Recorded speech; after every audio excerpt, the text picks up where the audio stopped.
Olá, conectados! Vocês sabem que aqui no Reconecta, a gente só traz personalidade na área de logística e comércio exterior. Agora, eu estou entrando num momento muito técnico, com muita informação, com muito conhecimento. Pensa numa conexão de valor que eu venho trazer para vocês. Bom, eu conheci ele através do Núcleo de Comércio Exterior.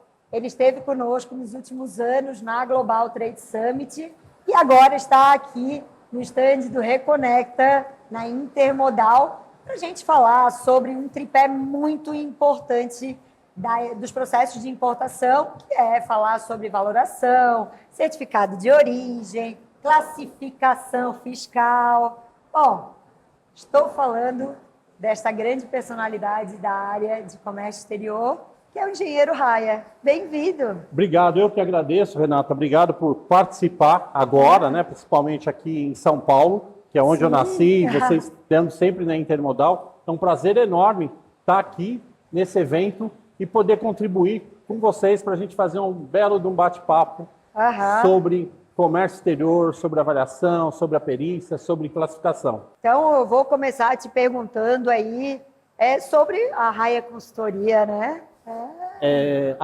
Eu sou fundador da Raia Consultoria, é uma empresa especializada na parte de laudos técnicos, tanto para classificação de mercadoria, avaliação de máquinas usadas. A gente também elabora laudos técnicos em situações que você tem defesa administrativa, principalmente na parte técnica. Sim. Então, esse é o foco da Raia. E a experiência veio, eu não sou funcionário da Receita, mas eu sou perito credenciado da Receita há quase 29 anos e também da Justiça Federal. Então, com isso, eu peguei uma bagagem muito grande de estar atuando na prática, né?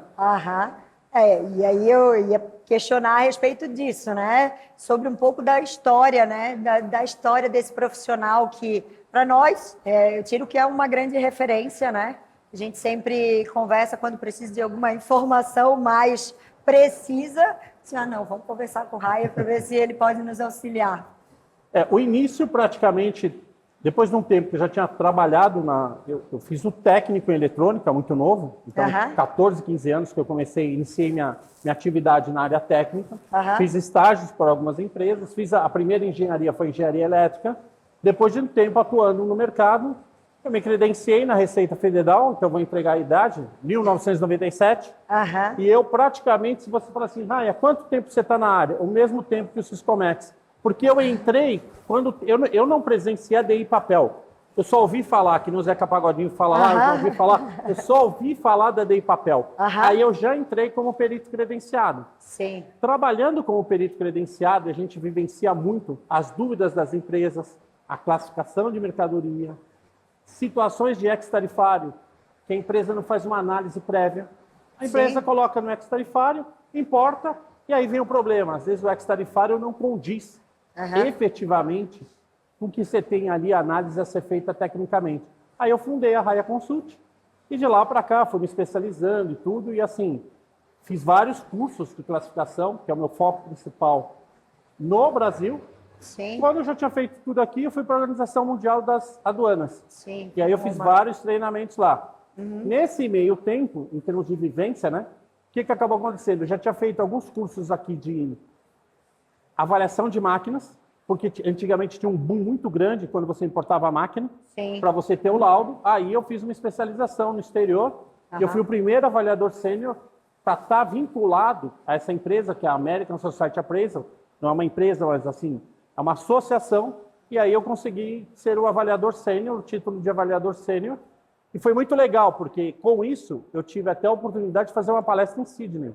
Sim, que em legal. Sydney, assim, muito bom, quase 200 pessoas, e algo assim bem interessante, só para a gente poder evidenciar um pouco, eu comecei, e lá era assim, qual que era a visão da aduana brasileira no laudo e na valoração de uma máquina. Sim. E já naquela época, eu não entendia, que eu fiz a faculdade de Direito depois, mas o que eles falavam? Falavam, eu não estou entendendo. Você, como perito credenciado, você faz um laudo. Por exemplo, o valor da máquina que você chega é diferente do que o importador usou. A Receita aplicava, na época, uma multa de diferença de 100%. Tá, e o contraditório? Falava, contraditório? Contraditório é que ele não vai aceitar o alto e vai discutir. Ele falou, não, mas não é assim. Aí tinham quase 200 países e todos acharam um absurdo, porque nos países deles eram diferente a tratativa. Então a pessoa podia questionar mais e tudo, até virar algo administrativo. Aí eu fui entendendo um pouco, mas foi uma experiência muito boa, muito legal. Então, aí tu falou agora da questão de classificação fiscal, né? Eu acho que isso é um tema de suma importância para os processos de importação, porque impacta toda alíquotas, tudo.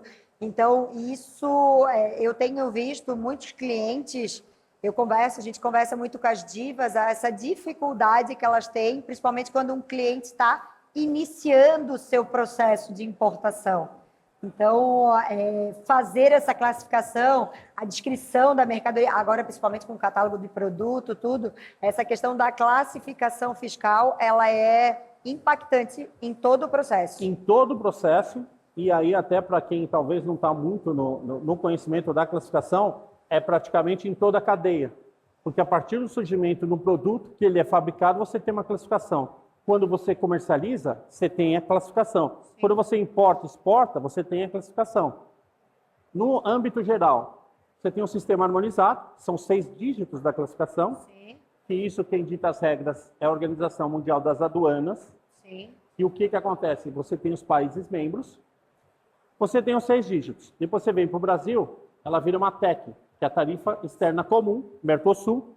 Você tem mais 2 dígitos, virou 8. Quando o sistema harmonizado praticamente ingressou, o que foi uma decisão do governo brasileiro? Nós vamos usar os mesmos códigos para internalizar para o IPI. Então, o que você usa, as regras que você usa para classificar uma mercadoria para importar e exportar, são as mesmas regras do IPI. Agora, o que eu gosto muito de falar, com a vivência, quase 29 anos na área, eu vejo que hoje as empresas estão se preocupando, como já deveriam ter se preocupado, com relação à classificação fiscal de mercadoria. Por que isso? No passado, as pessoas não se preocupavam muito. Então, o que acontecia? Você tinha uma diferença de alíquota, talvez uma questão de alíquota não era tão gritante, às vezes era uma interpretação. E aí eu digo que tinha até alguns despachantes que usavam isso a favor, que vou usar essa alíquota, essa MCM aqui, porque a alíquota é mais baixa, eu consigo uma redução, então eles usavam até MCM para conseguir reduzir o custo de impostos. De impostos e tudo. E aí, o grande detalhe de tudo isso é que, com a entrada do Siscomex, a Receita só foi criando um banco de dados. Dados, dados, dados. Parece que tem alguém que falou que dados é rei, é isso mesmo, então ela já tem um banco de dados. Com isso, ela consegue ter uma rastreabilidade, conhecimento de produtos muito grande. E se você for imaginar, falando um pouco mais, que talvez você vá até questionar, vamos me antecipar um pouco, mas já falando um pouco de questões de compliance aduaneiro, tudo isso daí, hoje é muita questão assim, você teve um problema de multa, tive. Você tem recorrência? Dá para ser legislado e vai aumentar a multa, claro. Então, hoje, o que as empresas estão pensando? Elas estão assim, hoje, olha, eu tenho que fazer um saneamento nos meus dados. Eu tenho que realmente ver se a minha classificação está correta. E outro dia eu estava falando com uma amiga, e eu achei interessante que ela falou, Raya, eu entendo que é a questão da classificação, mas sabe qual é o detalhe? Tem muitas empresas que mesmo recebem mercadoria, às vezes fazem a integração, como sendo uma indústria, vendem, classificam errado, descrição errada.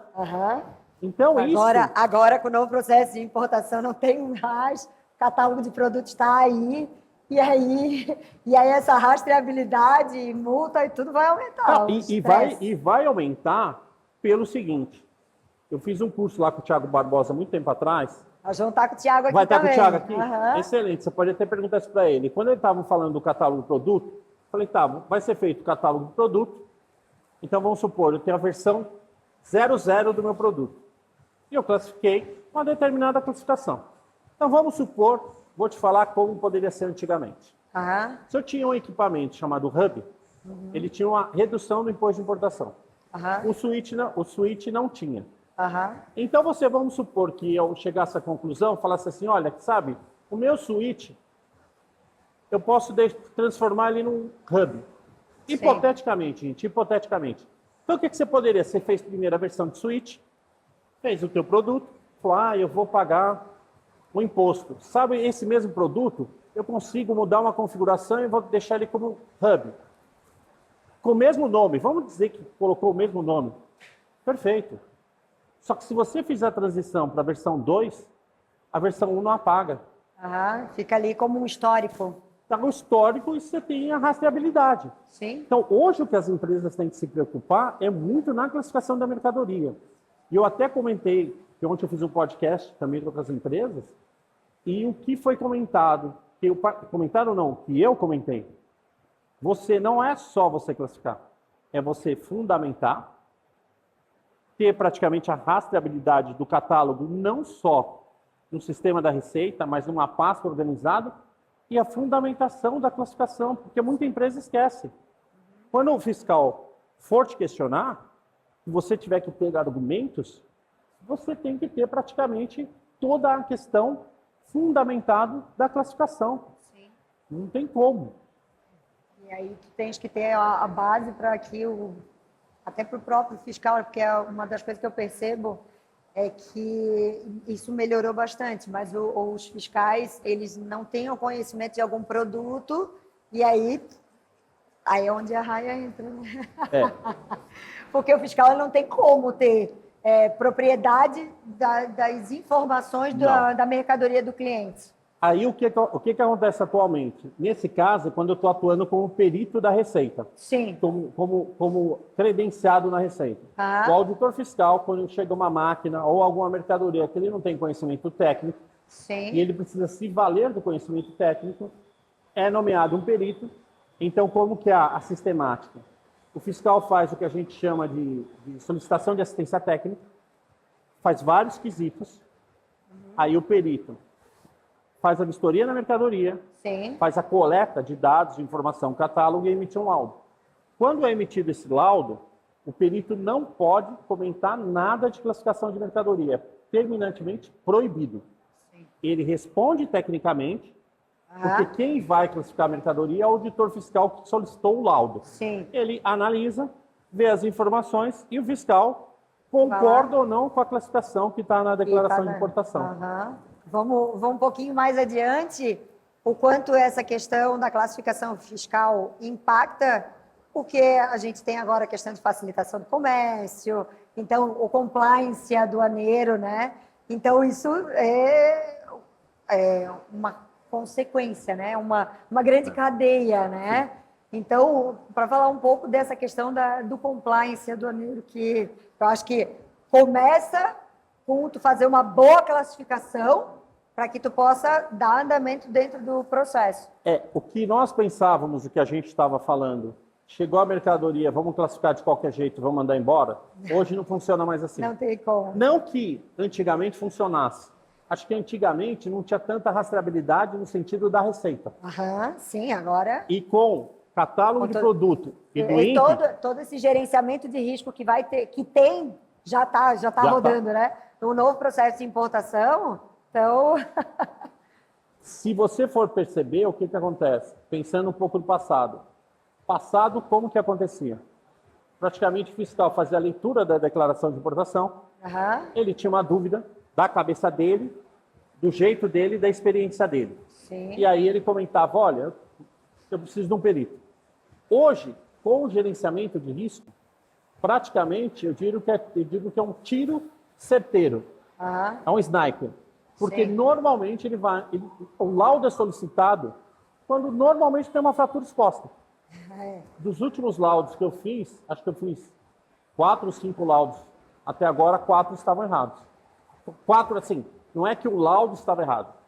A descrição da mercadoria, em paralelo com a classificação e a ADI, estava errada. Vamos dizer, as informações estavam divergentes. Estavam divergentes.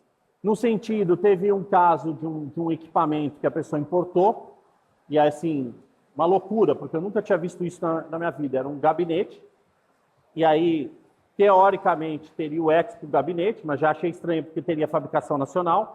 Só que dentro desse gabinete ele colocou algumas coisas que a gente chama de PDU, né? São umas, para resumir, PDU é Power Distribution Unit, mas vamos chamar uma régua de tomada. Aí já ficou estranho, porque o X, quando a gente fala em X tarifário, se fala muito na receita que é sapatinho de Cinderela. Tem que encaixar perfeitamente. Para ser um sapatinho de Cinderela já tinha alguma coisa estranha, né? Porque já colocaram algo a mais. E aí, a pessoa não entendia, porque eu falei assim, tá, mas você tem um rack, mas eu posso tirar. Eu falei, mas meu amigo, aqui não funciona, pode tirar. Você trouxe a mercadoria, quando você vai vender para o seu cliente, está assim. Essa empresa não teve a percepção. E assim, só para você ter uma referência, de multas e diferenças de impostos. 1 milhão. 1 milhão. 1 milhão de reais. 1 milhão de reais. Sério? Sério. 1 milhão de reais. Agora, E aí, o que acontece? Eu vou até brincar, se você me permitir, vou brincar um pouquinho com você. Se você tivesse um computador, com memória, vou falar, memória de 16 GB, e um computador com memória de 32 GB, o que você acha que seria melhor para você? Um de 16 ou de 32? Em termos... Teoricamente, de 32, né? Você é uma menina excelente, porque ela já falou assim, teoricamente.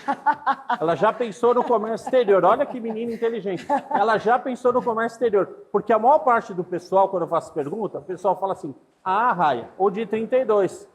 Aí eu falava, depende. O seu eu não vou falar nem depende, foi excelente. Por quê? Essa empresa, é muito comum, quem joga videogames, ou esses games pela internet, eles chamam de Blade. Ele tem um rack com várias placas que fica como se fosse na nuvem, teoricamente. A empresa, aí foi fazer a vistoria com o engenheiro da empresa. Ô, Raia, como é que você tá? Tudo bem? Deixa eu ver o equipamento e tal. Vou usar o mesmo exemplo.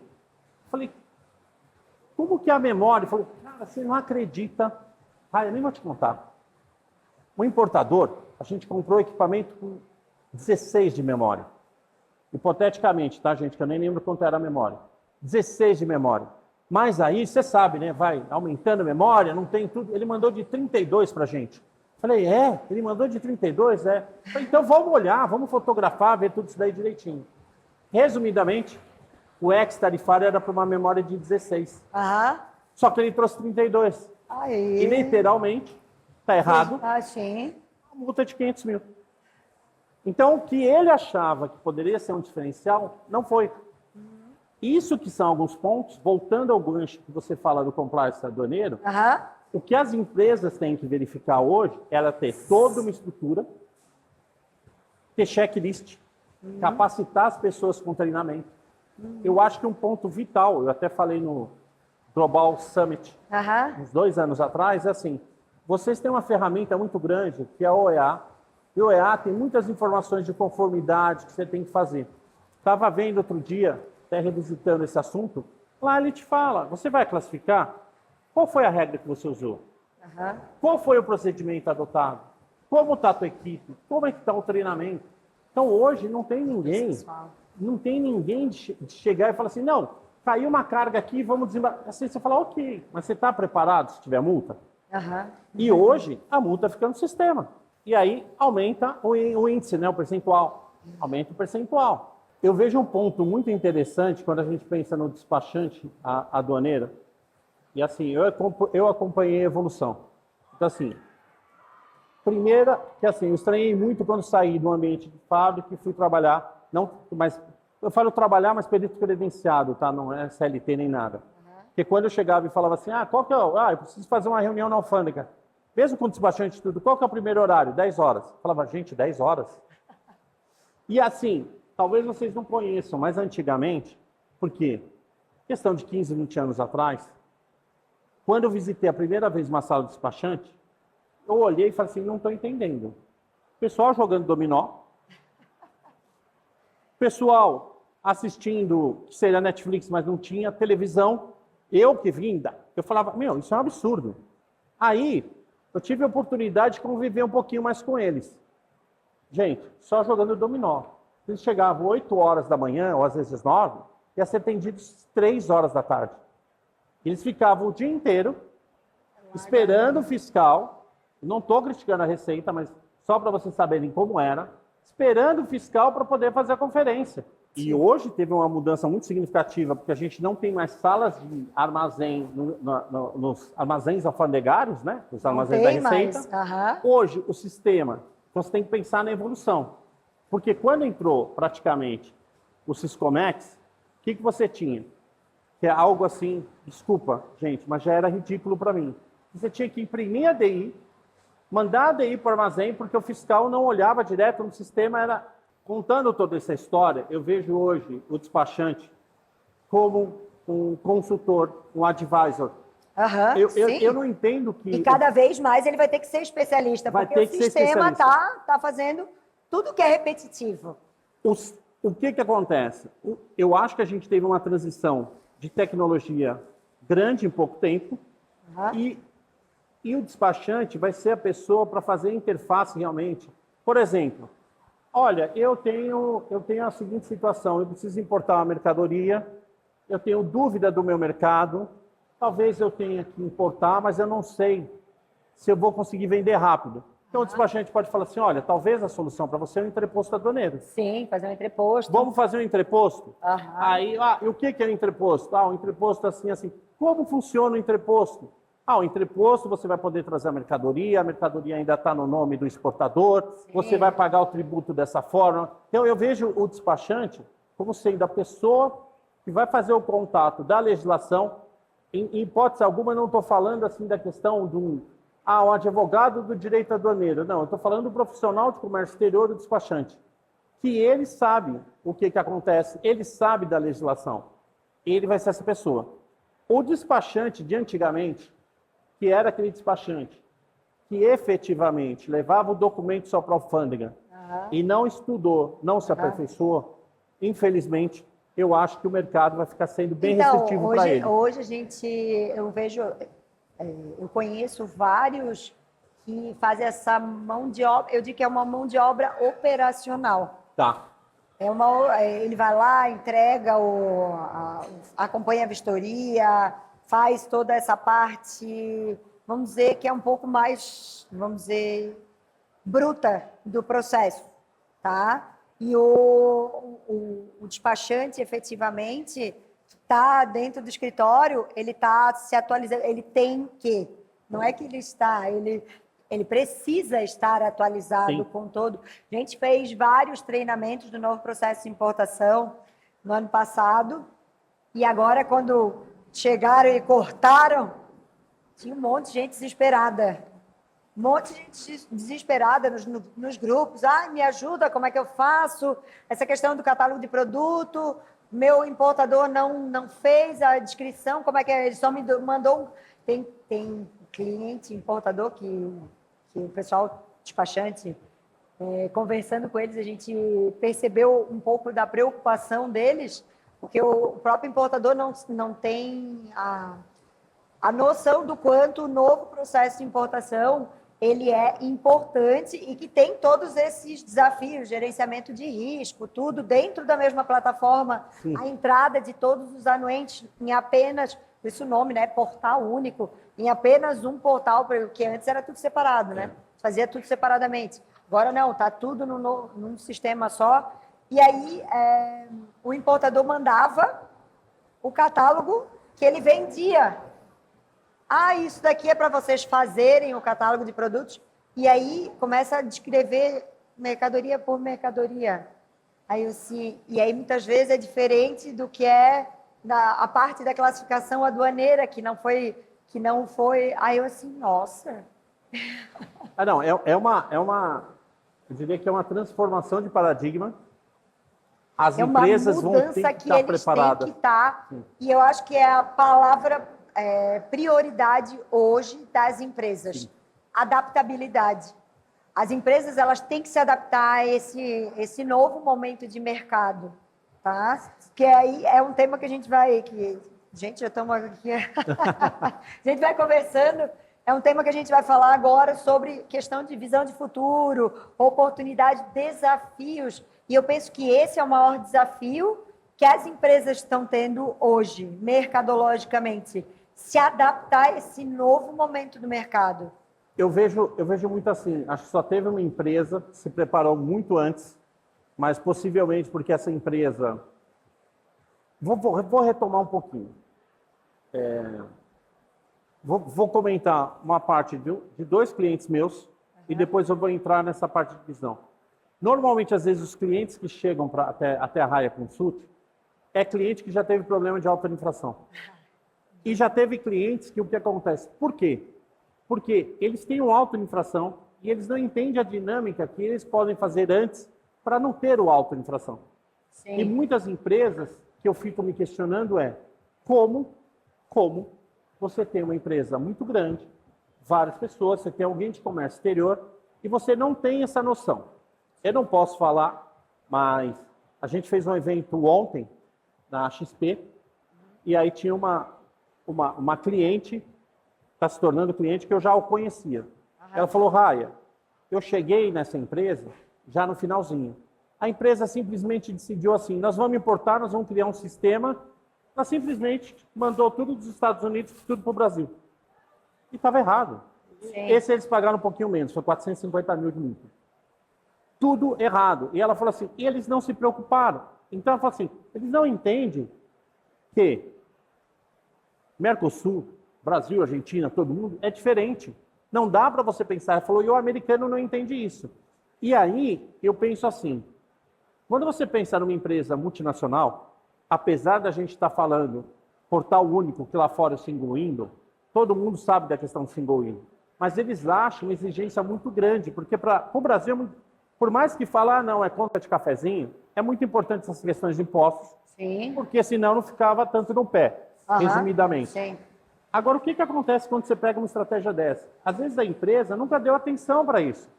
Eu nem sei se, por exemplo, se isso chegava para um CEO da empresa, para um CFO. Para o CFO deveria chegar, mas eu não sei se chegava... Assim, ó, tu está falando isso, está muito me lembrando uma questão que aconteceu com um cliente nosso, que nós trouxemos de São Paulo para Santa Catarina. Tá. A empresa é uma multinacional, um faturamento enorme no Brasil, sem citar nomes, mas é tecnologia, empresa de tecnologia. Então, tu já sabe que a importação dela é valores astronômicos. Sim. Nós meio que foi goela abaixo, falando um português bem vulgar, foi de cima para baixo. Nós tivemos acesso a conversar com o CEO e o CFO da empresa, e aí nós falamos do benefício fiscal de Santa Catarina, questão de ICMS, uma redução.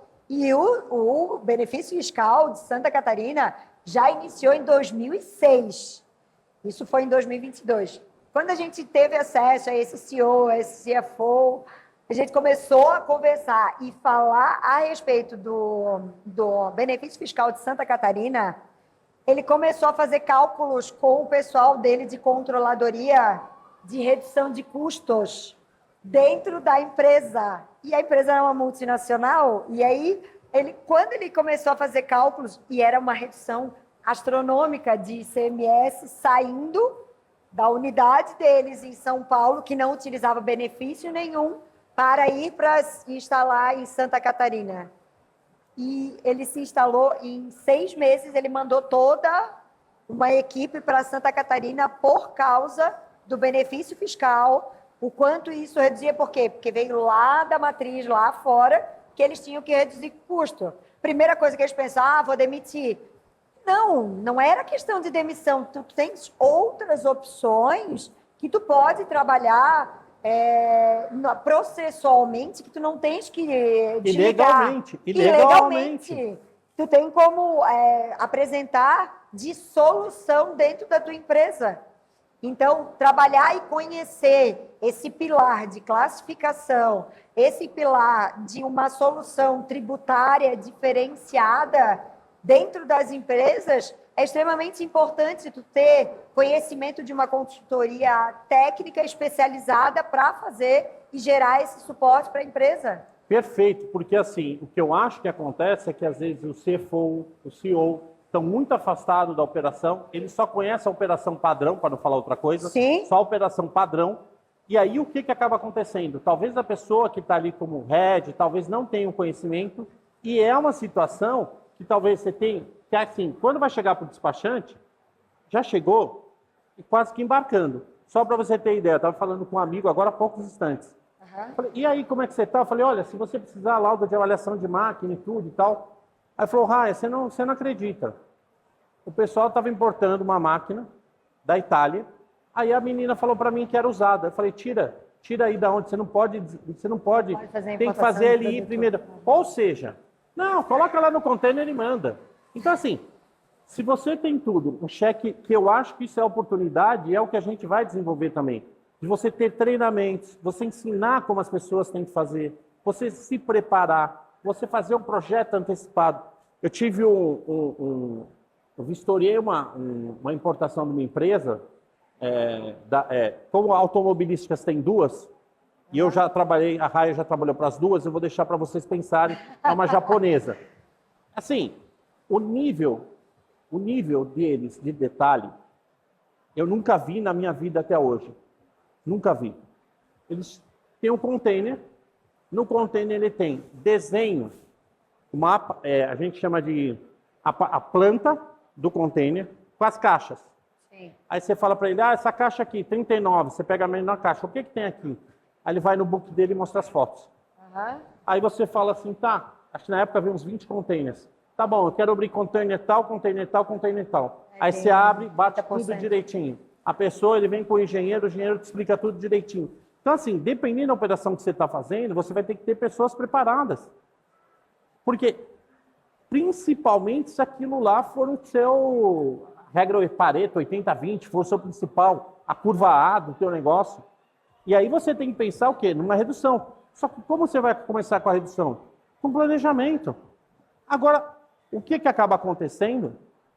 Se Estados Unidos planeja, alemão planeja, por que o brasileiro não tem que planejar? Tem que planejar. Acabou a situação, tem aqui, joga aí, vamos ver o que vai dar. Não tem mais. Bom, a gente já está há um tempinho aqui conversando. Já percebi.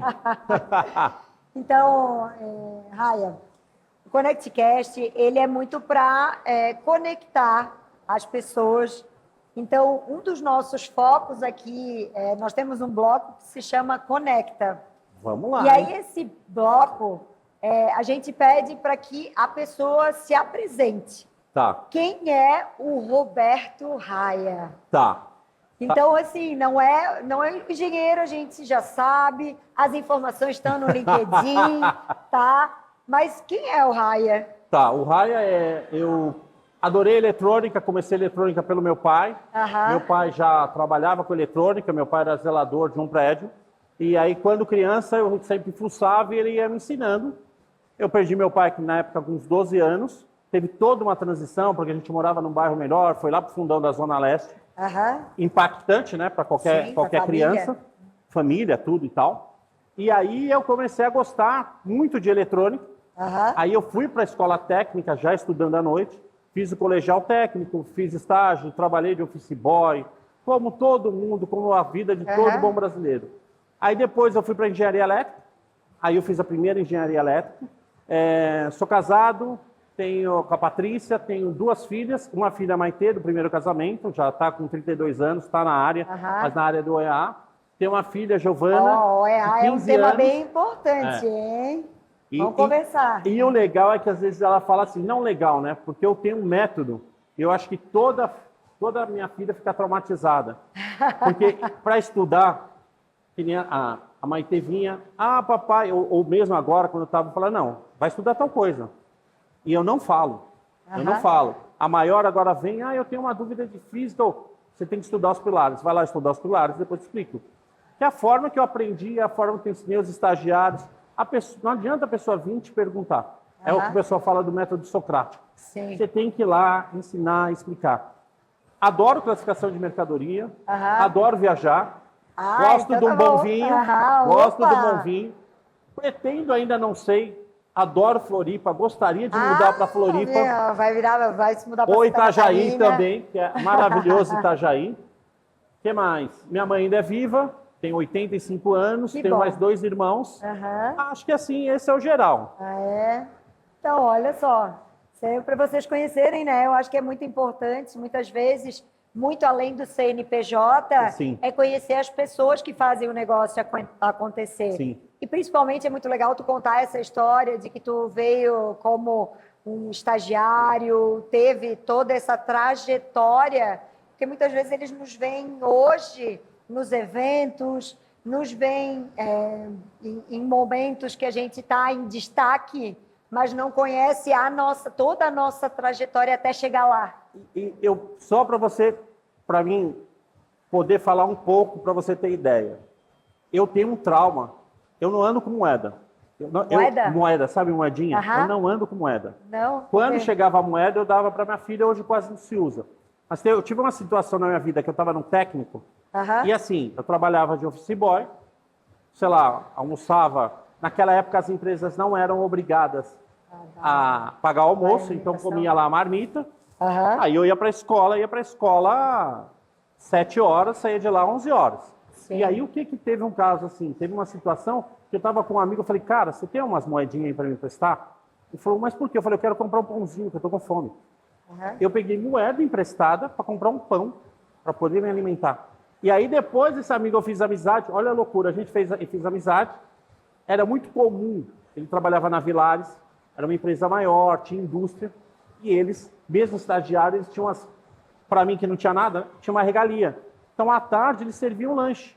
Aí esse meu amigo se chama Douglas, o que ele fazia? Ele falava pro cara, meu, vem cá, capricha, olha só, capricha no meu lanche e eu vou comprar um pãozinho. Aí todo dia ele trazia meu lanche da tarde. Então imagine o quanto é de esforço para você poder, e mesmo hoje, ainda trabalho bastante. Hoje a gente recebeu aqui uma CEO, a Luana, ela é CEO do Grupo Pinho, e aí ela contando também um pouco da história dela, e nós falamos disso com muita propriedade.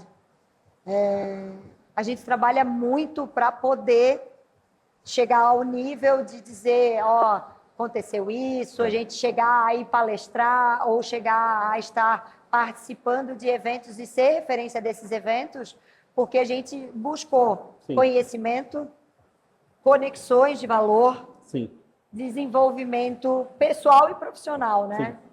Tem que estar aliado os dois, né? Tem que estar sempre crescendo e depende de nós, né? Totalmente.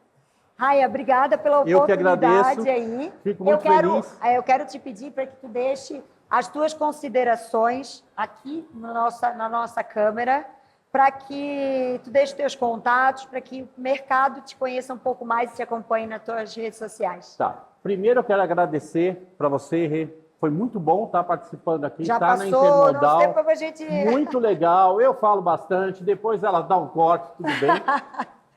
Em termos de contato, vocês vão me achar muito na rede social, como Engenheiro Raia. Vou procurar lá eng.raiancm.